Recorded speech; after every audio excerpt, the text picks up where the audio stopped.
اپنی گفتگو کی جانب بڑھوں گا. آج آیت حدیث سے ابتدا نہیں بلکہ ایک چھوٹی سی بچی، حبشہ کی ایک چھوٹی سی بچی، پچھلے دنوں سوشل میڈیا پہ اس کا ایک پورٹریٹ وائرل ہوتا ہے اور وہ اس جملے کے ساتھ پوری دنیا کی توجہ کا مرکز بنتی ہے. وہ جملہ عربی اور اس کا ترجمہ میں بتاتا ہوں. سب سے پہلے انسان کی انجمن عید میلاد النبی، ان کے تمام اراکین، علماء کرام، اہل سنت کے لوگ مبارکباد کے مستحق ہیں. وہ مبارکباد کے مستحق اس لیے ہیں عزیزان گرامی قدر، میلاد کہاں لکھا ہے، کدھر لکھا ہے، اس میں بغیر وہ صرف یہ سمجھتے ہیں کہ میلاد سنی کی قسمت میں لکھا ہے، میلاد سنی کے مقدر میں لکھا ہے، میلاد سنی کے مقدر اور قسمت میں لکھا ہے. قربان جاؤں ان قدموں پر، قربان جاؤں ان چہروں پر، قربان جاؤں ان سانسوں پر، قربان جاؤں ان جسموں پر جو صبح سے لے کر شام تک گلی گلی نگر نگر یہی کہتے پھر رہے ہیں یا رسول اللہ آپ جیسا کوئی. اور حاضرین مکرم، یہ کرم کے فیصلے ہیں، یہ فضل کے فیصلے ہیں. ہم وہ کام کر رہے ہیں جو آفاقی کام ہے. اور وہ عربی حبشہ کی چھوٹی سی بچی کیا لکھتی ہے؟ وہ کہتی ہے من لم یفرح بمولد النبی، جو حضور کی ولادت سے خوش نہ ہوا، جو حضور کی ولادت سے خوش نہ ہوا، فلیعالج قلبہ، اس کو اپنے دل کا علاج کروانا چاہیے. وہ اس کو دل کا مرض ہے، وہ مریض دل ہے. فلیعالج قلبہ فإنہ مریض بالجفا، وہ حضور سے بے وفائی کے مرض میں مبتلا ہے.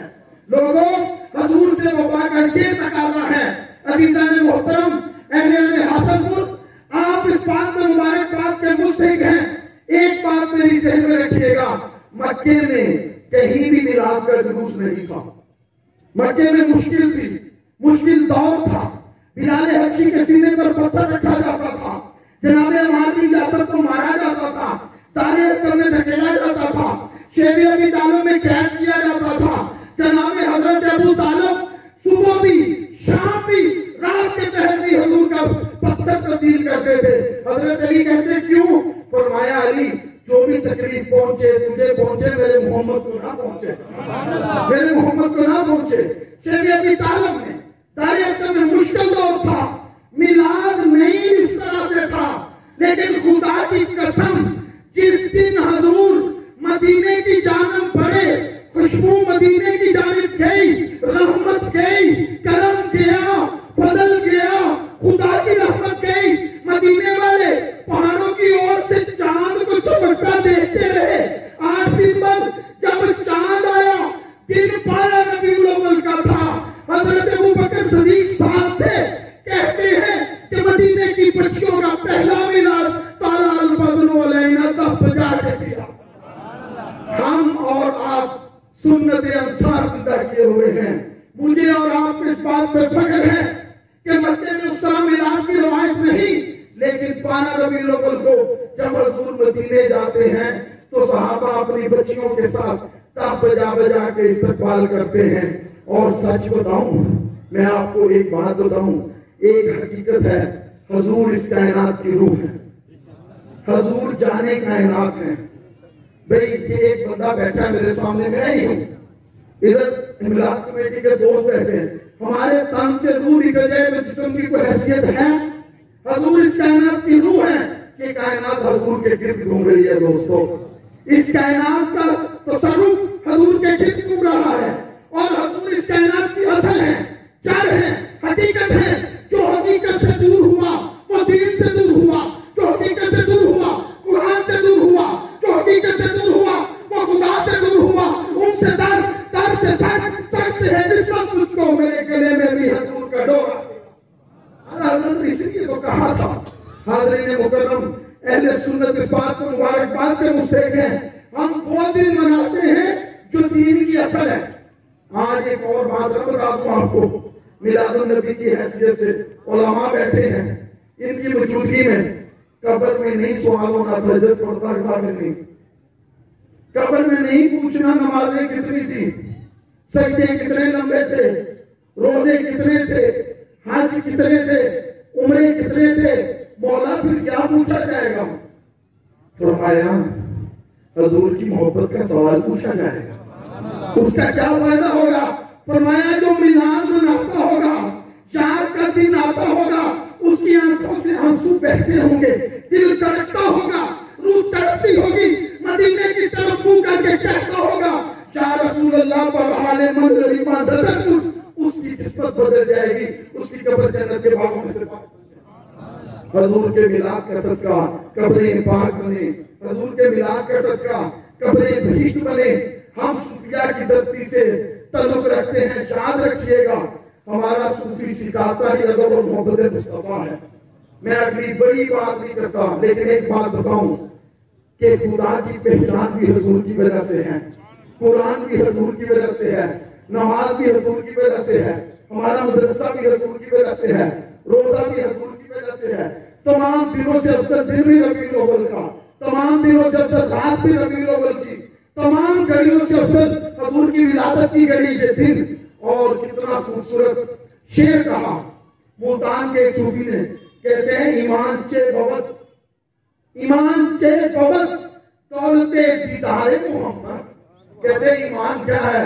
لوگوں حضور کے دیدار کی دولت کا نام ہے۔ آگے سنیے، کہتے ہیں کہ جنت چے بوت سایہ دیوار محمد، وہ جنت کیا ہے؟ حضور کا سایہ تو تھا نہیں، حضور کی دیوار کے سایہ کا نام جنت ہے۔ لوگوں آؤ اپنے دامن مراد پہ لاؤ، حضور کی بارگاہ میں نیاز مندی سے جو جس کو یہ چوری حضور کی بارگاہ میں پہرانی آ گئی وہ کامیاب ٹھہرا، وہ کامیاب ہوا۔ مدینے کے بازاروں میں مدینے کے بازاروں میں میں سچ بتاؤں، حضور کا دراز گوشت تو تھا، حضور کے جس کو گدا کہتے ہیں وہ بھی اس بندے سے بہتر تھا، حضور کی پہچان رکھتا تھا۔ حضور فرماتے تھے جا بھائی بلال نو ساتھ لے گیا، وہ چلتا تھا دراز گوش، ایسے حدیث میں آیا اس صحابی کا جا کے دروازہ کھٹکھٹاتا تھا، اور وہ جب حضور کے دراز گوش کو دیکھتا تھا تو ہاتھ باندھا پیچھے چلا آتا تھا، یا رسول اللہ مجھے بلایا؟ جی میں نے بلایا، میں نے اس سے بھیجا تھا۔ گدا بھی سمجھے کہ یہ حضور ہے۔ جب حضور دنیا سے تشریف لے گئے، حضور اس ظاہری دنیا سے چلے گئے، لوگوں حدیث مبارکہ میں عزیزان محترم آتا ہے کہ وہ گدا دراز گوش مدینے کے بازاروں میں روتا پھرتا تھا، یہاں نظر نہیں آتا تھا، جہاں نظر آئے تو پھر کہاں جائے؟ وہ ایسے پھرتا 3 دن روتا رہا، تیسرے دن کنویں میں چھلانگ لگائی، کسی کو اپنی مصطفیٰ سواری کرنے نہیں دی، جان دے دی۔ مدینے کے لوگوں کو پتہ چل گیا حضور کا دراز گوش اس دنیا میں نہیں رہا۔ لوگوں حضور کے ساتھ جڑو، یہ خوشبو کا راستہ ہے، یہ الفت کا راستہ ہے، یہ محبت کا راستہ ہے، یہ پیار کا راستہ ہے۔ اس کے بغیر کوئی دنیا میں حقیقت نہیں ہے۔ اور میں سچ بتاؤں ہمارے پاس کچھ نہیں، قیامت والے دن صرف یہ لالچ ہے، حضور دور سے کہہ دیں یہ میرا غلام ہے، چہرہ چودھری کے چاند کی طرح چمک جائے، حضور جس بچے کے سر پہ مدینے میں ہاتھ رکھ دیں اس کے سر سے خوشبو آتی تھی۔ جب وہ بچوں میں بچہ کھیلنے جاتا تھا نا تو بچے پتہ کیا کہتے تھے؟ کدھر سے آئے ہو؟ وہ نام ہی بتاتا تو کہتے حضور نے ہاتھ رکھا تھا سر پہ، حضور نے ہاتھ رکھا تھا سر پہ۔ حضور جس چوراہے سے چلے جاتے وہ چوراہا مہک اٹھتا۔ عزیزان محترم، یہ پیار کی وادیاں ہیں، یہ پیار کی ندیاں ہیں، سارا قرآن حضور کی صلاح ہے، سارے کا سارا ایمان حضور کی صلاح ہے، اور ایمان کا لوہار حضور کی محبت ہے۔ حضور کی محبت، آل محمد کی محبت، اصحاب محمد کی تقریب، یہی اہل سنت کا عقیدہ ہے، اور یہی اہل سنت کی واضح بات ہے۔ نہ خارجیت چاہیے نہ نافذیت چاہیے، کچھ بھی نہیں چاہیے، نہ نافذیت چاہیے۔ ہم مولا علی کے جھنڈے والے بھی ہیں اور سیدنا صدیق اکبر کی تقریر والے بھی ہیں۔ عزیزان محترم، آخری بات ذرا کان کھول کے سنیے گا اور اس پر بات میں ختم کروں گا۔ گجرانوالہ کا ایک مجذوب تھا، ملنگ تھا، اور میں اپنے عزیزان گرامی کی بارگاہ میں بھی یہ واقعہ پیش کروں گا۔ وہ ملنگ تھا، اس کو ہوش دنیا کی نہیں تھی، مجذوب تھا۔ ہمارے جذب کی ایک کیفیت ہوتی ہے صوفیاء میں۔ وہ گجرانوالے بیٹھتا تھا، علاقے بھر کے شیخ الحدیث جانتے تھے حدیث پڑھنی نہیں آتی، ڈاکٹر عالم کی سب سے حدیث پڑھنی نہیں آتی تھی، قرآن پڑھنا نہیں آتا تھا، لیکن ان کو پتا تھا کہ یہ جہاز شناس ہے، یہ حضور کی بارگاہ والا ہے. شیخ الحدیث چاہتے جا کے حدیث پڑھتے. مفتی خان متعلق کہتے ہیں پڑھتے رہتے وہ حدیث سنتے رہتے حدیث سنتے رہتے سارے ہلاتے رہتے. ایک دن ایک شیخ الحدیث پہنچے, حدیث پڑھی, منہ پر کر کے کہتے یار یہ نہیں ہے, کسی مکتب میں نہیں گئے, کسی مدرسے میں نہیں گئے, حدیث کو کہا یار ہیں نہیں ہیں گے. شیخ الحدیث سب کہتے نہیں حضور مجھے 40 سال ہو گئے حدیث پڑھاتے ہوئے اسی طرح ہے. فرمانے لگے کتابیں لاؤ, کتابیں لائی. شیخ الحدیث نے گردن جھکائی, کہنے لگا حضور جس طرح آپ کہہ رہے تھے ویسی نکلی. کہنا آپ کو کیسے پتا چلا, آپ تو پڑھے بھی نہیں. کہتے کچھ پتا چلے نہ چلے جہاد کی گل سمجھ بڑی ہوتی ہے. عزیزان محترم, یہی جہاد کی گل سمجھو, یہی پیار کی بات سمجھو. اللہ نے آپ کو چن لیا ہے اور ادب ہی پہلا کرینہ ہے محبت کے کرینوں میں اور پیار کے کرینوں میں. آخر پر دو اشعار کے ساتھ میں اجازت چاہوں گا, اور یہ کتنا خوبصورت شعر ہے.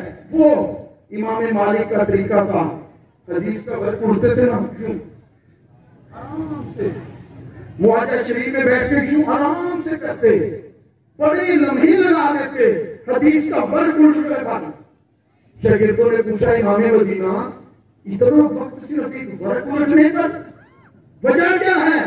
فرمانے لگے تمہیں پتا نہیں, ڈرتا ہوں کہیں میرے کاغذ کے ورق کی آہٹ سے حضور کے آرام میں خلل نہ پڑ جائے. دوستو لا ترفعوا اصواتکم فوق صوت النبی, یہ حضور کی بارگاہ ہے.